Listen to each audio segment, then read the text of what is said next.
warahmatullahi wabarakatuh.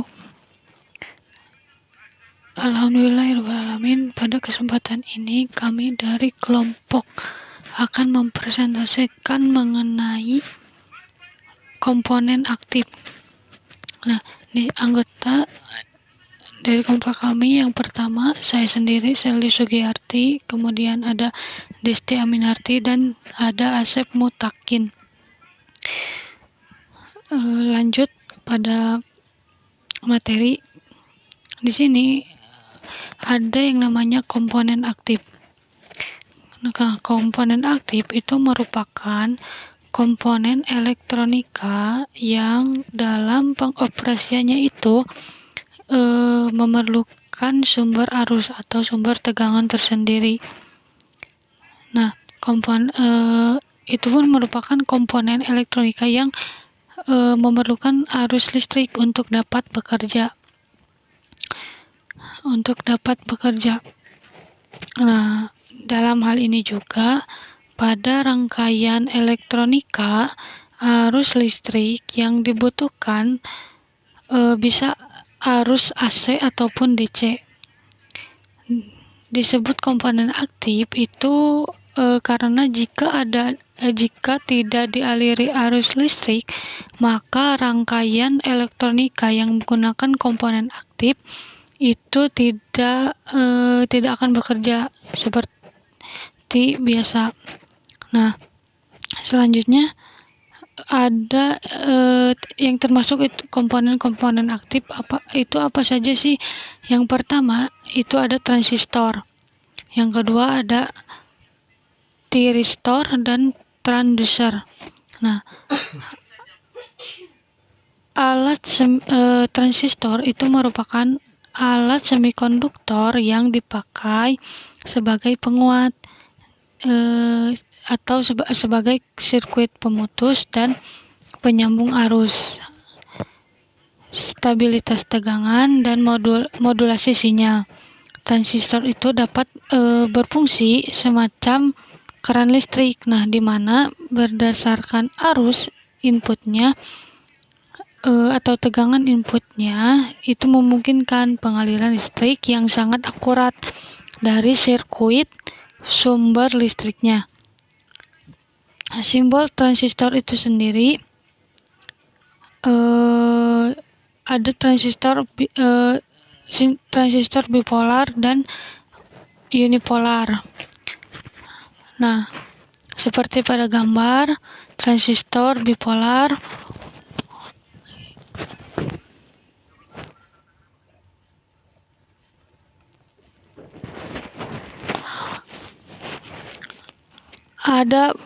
ada bagian B, C, E. Yang A, PNP, E, B sama C. Nah, dan seterusnya. Nah, bentuk transistor itu seperti pada gambar. Baik, saya akan menjelaskan poin selanjutnya, yaitu poin kedua yang mengenai thiristor. Thiristor ini merupakan komponen elektronika yang berfungsi sebagai saklar atau pengendali yang terbuat dari bahan semikonduktor.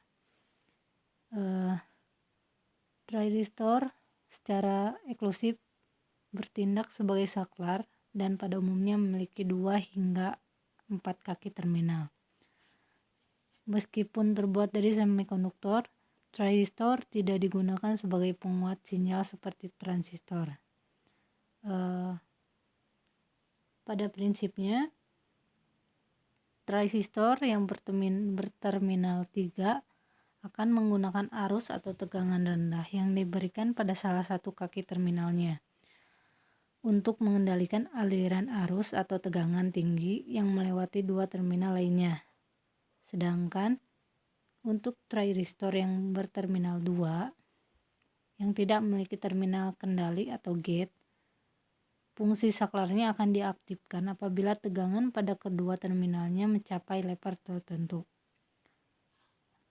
Level tegangan yang dimaksud tersebut biasanya disebut dengan breakdown voltage atau break over voltage.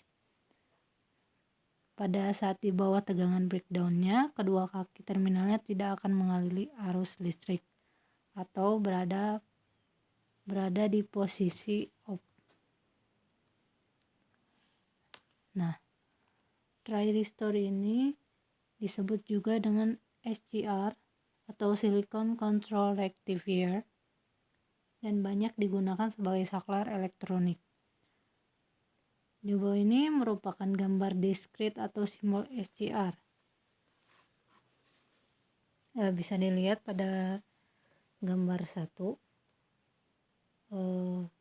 Yang di atas merupakan anoda sejajar dengan katoda yang berada di bawahnya, dan di sebelah kirinya merupakan gate atau terminal pengendali. Yang gambar selanjutnya tetap sama, anoda di atas dan sejajar dengan katoda. Gate-nya tetap di sebelah kiri. Pada gambar selanjutnya, anoda tetap di atas namun tidak sejajar dengan katoda, dan gate-nya tetap di sebelah kiri. Gambar di bawahnya lagi bisa dilihat merupakan contoh gambar dari thyristor, yaitu thyristor yang berkaki 3. Nah, thyristor ini bila dilihat dari gambar di atas, thyristor ini akan bekerja atau menghantar arus listrik dari anoda ke katoda. Bisa dilihat pada gambar ada seperti arah anoda ke katoda jika pada kaki gate diberi arus ke arah katoda.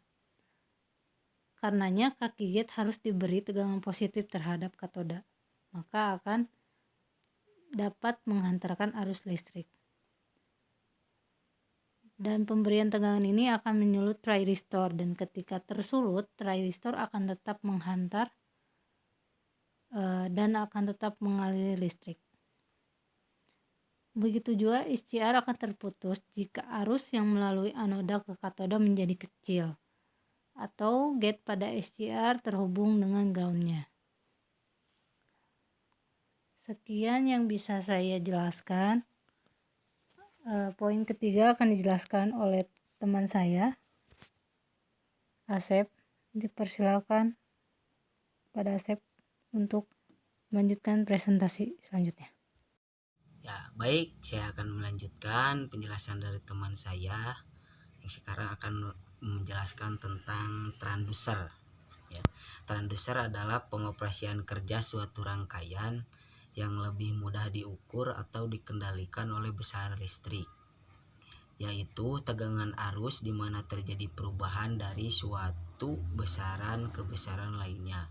Jadi transducer adalah suatu tegangan listrik yang mengalir dari terjadinya arus besaran ke besaran lainnya.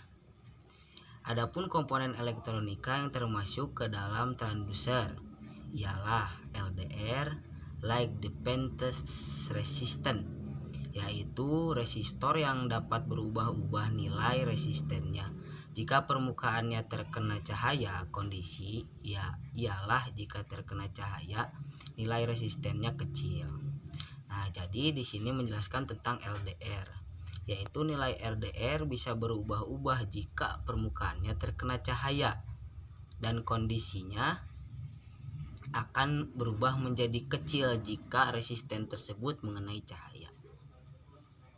Yang kedua yaitu NTC atau biasa disebut negatif temperatur koefisien, yaitu resistor yang nilai resistennya dapat berubah-ubah sesuai dengan perubahan temperatur yang terjadi. Nah, di sini NTC berpengaruh kepada resistor yang temperaturnya makin tinggi, maka nilai resistennya akan semakin kecil. Terus ada yang disebut PTC yaitu positif temperatur koefisien, yaitu resistor yang menilai resistennya dapat berubah-ubah sesuai dengan temperatur terhadapnya. Jika temperaturnya makin tinggi, maka nilai resistennya akan semakin besar. Nah, di sini kebalikan dari tadi negatif temperatur koefisien, yaitu jika dengan resistennya makin tinggi, maka nilai resistennya pun akan semakin besar. Cukup sekian pembahasan dari saya. Mohon maaf bila ada banyak kesalahan. Namanya juga manusia, tempat salah dan dosa.